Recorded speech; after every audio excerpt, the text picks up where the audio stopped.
Hello, everyone, and welcome to the Don't Risk It podcast presented by VFIS Client Risk Solutions. This program focuses on the exposures our clients frequently encounter and discusses the potential solutions to help reduce these exposures. I'm your host, Chris Rodgers with VFIS Client Risk Solutions, and today we're discussing the importance of SOGs and SOPs. Joining me on the program today are Mike Baker, Bryan Duquin, and Blair Tyndall from the Client Risk Solutions team. They're here to chat about developing SOGs and SOPs and integrating them into your organization's operations. Gentlemen, I want to thank you for joining me today, and I really appreciate your time. Thank you, Chris. Thanks, Chris. Thanks, Chris. So to start off the questions, can you differentiate or define, what SOPs and SOGs are?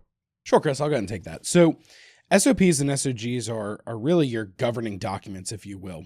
But there is a difference between an SOP and an SOG, and a lot of times that does get misconstrued within organizations. So when you look at an SOP, it's a procedure. It's exactly how you want something done. It is an A to B process that is very explicit, very direct. An SOG or a guideline is just that. Here's what we want you to do, but we know that you may have to deviate from that certain points, certain reasons. Again, as long as it's justified. But at the end of the day, it's looking at what's the best practice of your organization. Some organizations are using ROGs, recommended operating guidelines. Again, you have to figure out what fits for your organization, and some organizations may use both. Some places will do SOPs or procedures on the administrative side of the organization, and some will use guidelines for the operations of the organization. But as you develop these within your organizations or you look to redefine them, you have to make sure that you're using the correct terminology and you're using the correct process. Because on the operations side, it's very difficult to do a procedure. It's very difficult to say this is exactly how you're going to do it every single time for an operational task. A guideline is probably where that's going to be better suited. So why do we develop SOPs and SOGs, and why do we develop one or the other? Why do we define one as a guideline, one as a policy?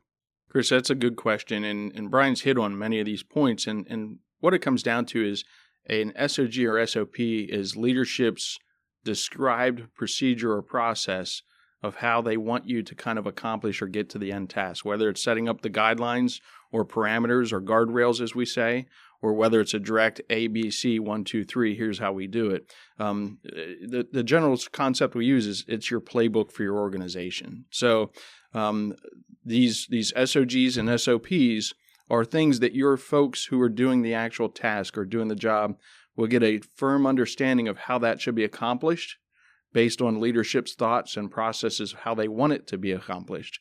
And they oftentimes are utilized as both training mechanisms as well as they can be disciplinary as well if you don't follow them. So again, the reason to have them in place is to give the full understanding of your frontline or operating personnel the true intent of what leadership wants to see occur. Sometimes these policies and procedure manuals can be very robust, get very, very detailed, and can give us paralysis by analysis because of too much information. So with that being said, is there a potential for too many SOGs or SOPs? Yeah, Chris, I'll comment on that. That is absolutely true, and you hit the nail on the head when you said death by paralysis or death by organization, if you will. So we see quite frequently that a lot of organizations have SOGs that maybe are not applicable anymore, and we're going to talk a little bit about that more at the end of the podcast. But certainly making sure that what you have is concise and that they're still applicable to your organization, and that it's not an overwhelming document that your staff members or your administrative staff cannot apply because it's way too cumbersome for them to understand and apply. So there are times when we have too many SOGs, so we need to make sure that they're focused on our current operation. So how can we enforce SOPs and SOGs once we've developed them and integrated them into our operations? So I think the important aspect of that, Chris, is not how necessarily, but we need to be enforcing those SOPs, SOGs. Like we talked about here just a second ago is, there is a thing as too many. So when you look at your organizational structure, if you can't follow what that document is to the T of what you've defined, we really shouldn't have those because we have to enforce them. As Mike said, it is the playbook for the organization. So we have to do what we expect. And I mean, we're all in this room, we can all agree that SOPs, SOGs usually have someone's name tied to it. Something happened, something went wrong, somebody did something that they shouldn't have. So that's how we develop some of these SOPs, SOGs. Again, you have to look at the vast majority of your organization. Is that SOP, SOG really the direction of the organization, or was that just a one-time document that got one person hemmed up? That's not where it's going to be applicable. I totally agree, Brian. One of the things that, and I think we can all kind of experience it when we go out and talk to organizations. Oftentimes you ask a chief or a leadership within that organization, hey, do you have a policy or an SOP or SOG on this? And they're like, well, not really sure. So a key aspect of enforcement is knowledge. So if you don't know the policies and procedures that you have in place on a dusty 3-ring binder that sits on a shelf, that's part of the problem. So again, take those documents and know from not only from a leadership perspective, if you don't know them, that's a problem. But if your folks don't know them, that's even more of a problem. What do we do if we've backed ourselves into a corner and we can't enforce an SOG or an SOP? So I'll take that. At the end of the day, it's kind of what we've talked about so far. That SOP, SOG has to be something that's enforceable. We can't just have these documents to have the documents. So if we can't enforce it, then we shouldn't have it. It's very simple to that fact, making sure that we don't have documents just to have documents. Yeah, and that kind of leads into our final question, that we're addressing here is should we be reviewing SOGs and our SOPs, and should we be training on them? And the answer to that is absolutely yes. The review process, a lot of organizations go with a year, and that's a short time frame sometimes to really look at reviewing those policies each year. But we really need to be reviewing them and so to speak, culling them out.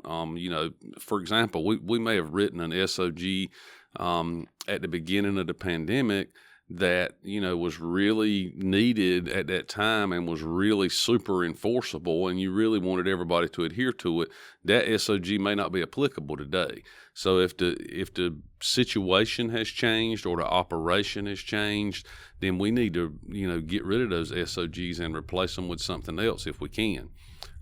So that's thing, and then the training on them is super important. The employees need to have the opportunity to review the SOGs in an open environment, say maybe like a shift meeting or like an annual, staff meeting, and to be able to make comments on them and ask questions about them. And then the next level of that is the administrative staff, your mid-level managers, all the way up to the heads of the organization, need to be very familiar with what they say, and they need to be trained on their roles inside the SOGs as how management or a member of management should apply those SOGs to the staff members. Well, and Blair, that really brings up a good point. So when we talk about training, all of our trainings that we do should be an objective-based training. Your objectives should match your policy procedure guideline to make sure that what we're training on is essentially what is in that document. And that's going to be your good intro to those documents and ensuring that members of the organization know what that is. Because let's be honest, we've all worked in the emergency services. You go somewhere, we only really look at these documents when we're trying to figure out how we get in trouble or we're trying to get someone else in trouble. That's the only time we're really evaluating these. So if it's part of our training algorithm and we're physically forced to look at these documents, whether it be in your field training as a new hire, whether it's your quarterly, your annually, your monthly training, whatever you do, the objectives should be defined based on what those documents look like, and that's how you should be introducing these documents. And that goes back to another point too, that I said earlier, including all of the members of the organization, right on, from the newest member to the oldest member, because that lets them drive the organization in the direction that the group wants to see it go. And it's much more enforceable and gives them ownership as well. If the majority of the group, if the administrator puts a policy in place, but the majority of the staff members say there's no way this is going to work and there's no way we can operate like this, then they need to be able to receive that feedback and make adjustments as the organization changes. So really the SOGs, SOPs are living documents, and that's why we encourage them to be reviewed regularly so that the mission of the organization, Bryan, as you said, matches what we have on paper. Yeah, I was in an organization once, and they actually train on one of the documents. They put out a quarterly case study. And then it's applying an infrequent or an SOG SOP that maybe isn't always at the front and center. So that allows them to kind of buy into that and revisit that policy and procedure and keep them fresh. So again, another key concept or idea is, put out a quarterly case study or how often you want within your organization to make sure that you can apply and utilize those standards that are in place. So you all just talked quite a bit about that this is a living document and we should be reviewing these routinely. What does VFIS have that our clients can use to assist them as far as reviewing that, comparing what we suggest or what other agencies might suggest? Chris, I think one of the key things is when we talk to leadership throughout these surveys, I'm sure you guys are in the same boat. This is one area that we see clients struggle with. And writing policies is the most challenging thing that you're going to do in a leadership position, especially in the volunteer side of the house when it's trying to find the time. So VFIS actually has a great resource. Responderhelp.com is really a good location to go. There is a lot of sample policies that are already there that you can go in and download and really kind of edit and tweak to your own. The caveat to that is what I tell people all the time is those policies are written either by us or from sample documents we've seen elsewhere from all over the country. So when you do use that and you create it for your organization, make sure you have your legal review process done on it just to ensure that it really is protecting your organization. It is best suited for your organization. But truly the hardest part of the job in creating those is done for you. Well, gentlemen, I want to thank you for joining me today. It's always a pleasure to have you on the program.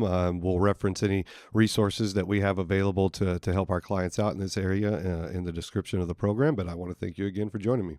Thanks, Chris. Appreciate it. Thank you, Chris. Always a pleasure, Chris. Thanks. And I want to thank you for listening to the program today and for your interest in VFIS safety resources. I want to thank our guests Mike Baker, Blair Tyndall, and Bryan Duquin once again for their time and information. Please consider subscribing to our program to stay up to date on new content releases. Also, if you like what you've heard, please consider leaving a review below.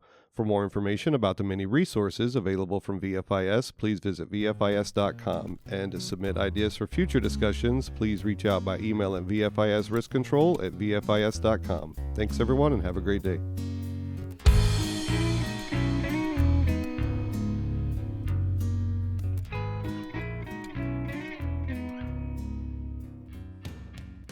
The views, information, or opinions expressed during this program are solely those of the individuals involved and do not necessarily represent those of Gladfelter Insurance Group, VFIS, and its employees.